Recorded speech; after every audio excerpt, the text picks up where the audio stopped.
Saudi আরবে কর্মক্ষেত্রে নানা জটিলতা ও প্রতারণার শিকার হচ্ছেন অনেক বাংলাদেশি প্রবাসী। এসব সমস্যা সমাধানের লক্ষ্যে জেদ্দায় বাংলাদেশ কনস্যুলেট জেনারেলের উদ্যোগে অনুষ্ঠিত হয়েছে শ্রম বিষয়ক মুক্ত আলোচনা ও আমার জিজ্ঞাসা শীর্ষক সেমিনার।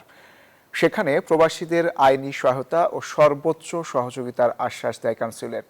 সৌদি প্রতিনিধি মোহাম্মদ ফিরোজের তথ্যচিত্রের রিপোর্ট। সৌদি আরবে বেতন বঞ্চনা, ইকামা জটিলতা, আইনি হয়রানি ও প্রতারণার শিকার বহু বাংলাদেশি প্রবাসী।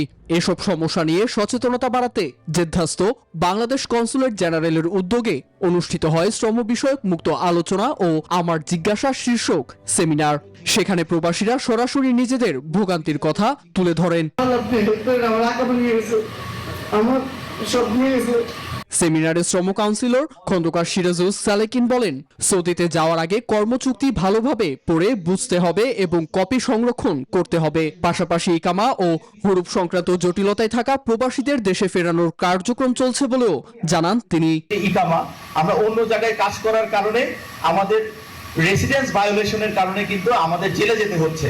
সাদা কাগজে ইকামার কথা বলে আপনাদের থেকে সিগনেচার বা আপনাদের ফিঙ্গারপ্রিন্ট বা বাসমা নেওয়া হচ্ছে। এছাড়া কনসাল এস.এম. সাইম সামাজিক যোগাযোগ মাধ্যম ব্যবহারে সতর্ক থাকার আহ্বান জানান। তিনি অন্যের জন্য ইকামা ব্যবহার না করা এবং যাচাই ছাড়া কোনো নথিতে সই না করার পরামর্শ দেন। একমাত্র স্মার্ট সিটি বসুন্ধরা, আধুনিকতায় এক ধাপ এগিয়ে।